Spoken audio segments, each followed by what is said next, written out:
You've packed your bags.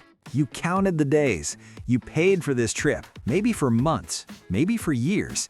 And somewhere on that ship, right now, there are people that are about to cost you your sleep, your money, and your entire vacation.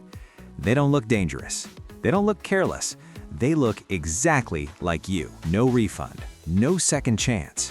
Vacation over. Today, I'm walking you through 7 types of cruise passengers you will meet on every single sailing, and at least 2 of them are going to cost you real money if you don't know what to watch for.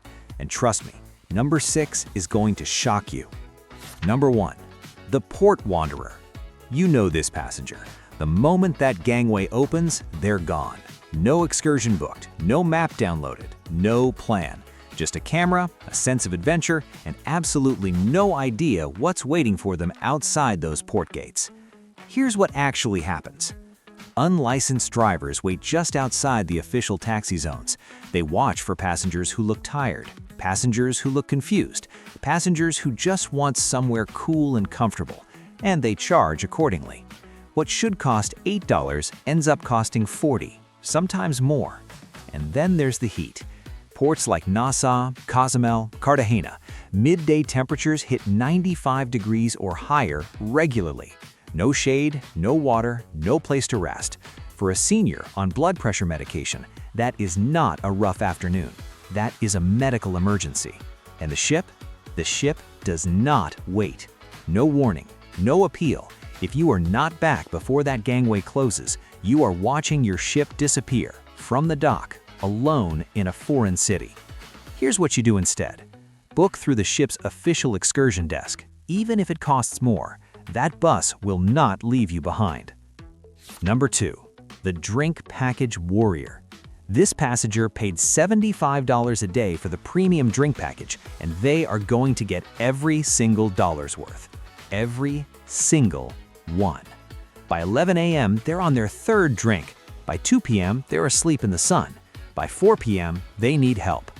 Here's what nobody puts in the brochure. Alcohol accelerates dehydration. In tropical heat, your body loses fluids twice as fast as normal.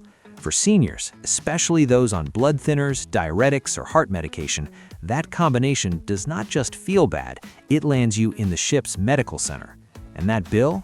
$300 to $500 for a basic IV drip and 2 hours of observation. And Medicare does not cover a single dollar of it outside the United States. No refund, no second chance. Vacation over. What to do instead?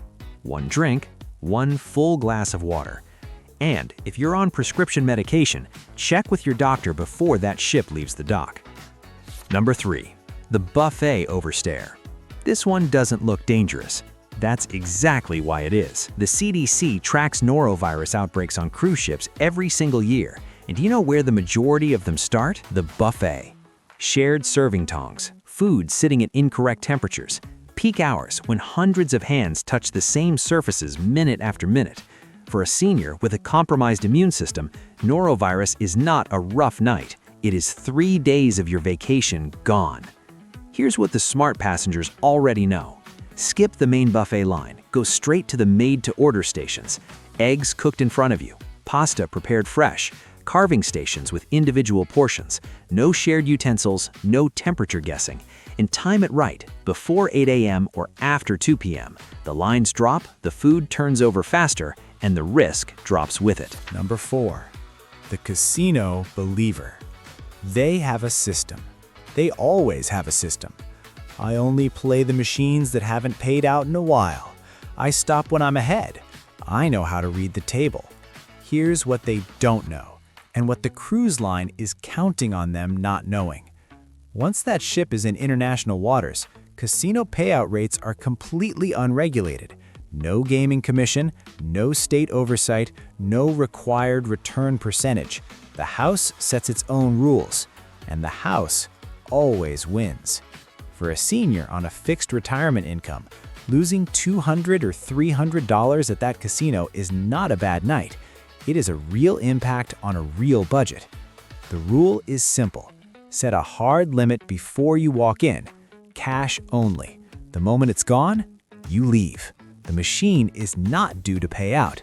It never was. Okay, real talk. Which one of these have you already seen on a cruise? The Port Wanderer? The Drink Package Warrior? Drop your story in the comments. I read every single one. And if you haven't subscribed yet, do me a favor right now. Hit that subscribe button and turn on notifications, because next week we're going to talk about the one thing you must check before booking your cabin, and it can cost you hours of your trip if you get it wrong. Number 5. The Insurance Skimper. This is the passenger you never notice until something goes wrong. They booked the cruise, they packed everything, they even bought a small travel insurance plan, the cheapest one available, $22. Check that box, moved on. On day 4, they have chest pains. The ship's doctor assesses immediately. The recommendation? Emergency medical evacuation to the nearest hospital on shore. That helicopter? $50,000. The shoreside cardiac care? Another $30,000 to $80,000, depending on the country, depending on the facility, depending on how long they stay. And that cheap policy they bought? It has a pre-existing conditions clause. High blood pressure, diabetes, any prior cardiac history. Coverage denied. Remember what we said about Medicare. It does not cover a single dollar outside the United States. Not the helicopter, not the hospital, not the flight home when they're stable. Every dollar of that bill lands directly on them and on their family. No refund, no second chance. Vacation over. Here is what you must do before you book. Get a policy that covers medical evacuation, minimum $100,000, and get a policy with a pre-existing conditions waiver. You have to buy it within 14 to 21 days of your first cruise deposit for that waiver to apply. After that window, it's too late. Travel insurance is not optional. It is the one thing standing between you and a bill that will change your retirement. Number 6, the quiet complainer. And this one, pay attention, because this is the passenger you actually want to be. Most passengers, when something goes wrong, do one of two things. They post about it online, or they complain loudly to other passengers, to the waiter, to anyone within earshot. Neither one of those changes anything. The quiet complainer goes directly to guest services, calmly, specifically, with details. My cabin had a maintenance issue on night 1. Here is what it was, here is how it affected my stay. Cruise lines have enormous discretion to offer compensation. Onboard credits, cabin upgrades, free specialty dining, but only to passengers who ask correctly. The passenger who shouts in the hallway gets nothing. The passenger who sits down calmly gets results. Remember that. Number 7, the rule bender. And this is the one that gets people into serious trouble. The rule bender brings a power strip with a surge protector, banned on most ships. They smuggle alcohol in shampoo bottles. They hang items off the balcony railing. They smoke in non-smoking areas. Every single one of these is a documented violation of your cruise contract. Here's what happens when they get caught. The cruise line does not issue warnings for serious violations. They escort you off at the next port. Your bags follow, the ship sails. And here's what most people never think about. Your travel insurance becomes void the moment you are removed for a conduct violation. The flight home? On you. The hotel? On you. Every dollar of that cruise? Gone. No exceptions, no negotiations. The rule is non-negotiable. Number 8, the Balcony Riskster. This one I need you to hear very clearly. The Balcony Riskster leans over the railing for a better photo. They let a grandchild stand on the balcony furniture to see the ocean. They hang towels or clothes over the railing. They sit on the railing itself. Those balconies sit 40 to 150 feet above the ocean, depending on your deck. Falls from cruise ship balconies are documented. They happen every year. And the survival rate at that height in open water at night is almost zero. The ship will stop. They will search. But at cruising speed, in open ocean, the window for rescue is measured in minutes, not hours, minutes. And here is what most people never consider. Every cruise ship balcony is equipped with a motion sensor and a camera system. The crew knows when someone is on their balcony. They know when someone is sitting on the railing. They know before you've finished your thought. A first violation gets a formal warning and a flag on your passenger file. A second one, you are removed from the ship at the next port, regardless of how many days remain on your cruise, regardless of how far you are from home. No exceptions, no negotiations. One mistake on that balcony is one too many. One time is enough. What you do instead is simple. Sit in the chair, stay behind the railing, keep children seated and supervised at all times. The view is just as beautiful from the right side of that railing.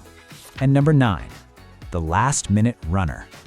You've seen this person. Maybe you've been this person. The ship posts its departure time clearly. Every excursion ticket has it. Every crew member reminds you. All aboard, 4:30 p.m. The last-minute runner is still in a market stall at 4:15. At 4:25, they start running through the port gates, past the taxi stands, down the dock. The passengers on the upper decks are watching now. Some of them are filming. Everyone is watching. At 4:31, the gangway goes up. Sometimes they make it, out of breath, embarrassed, but on board. And sometimes they don't. They stand on that dock with their bags, watching the ship get smaller. No cabin, no luggage, no itinerary, in a foreign city, alone. One time is enough. All aboard means all aboard. So there you have it, 9 types of passengers you will meet on every cruise. Some of them are easy to spot. Some of them look completely normal, right up until the moment they aren't. The passengers who have the best cruises aren't the ones who spend the most. They're the ones who know what to watch for. And now, you do.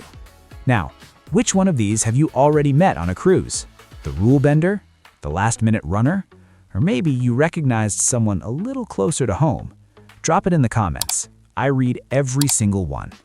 Thanks for watching, and I'll see you in the next one.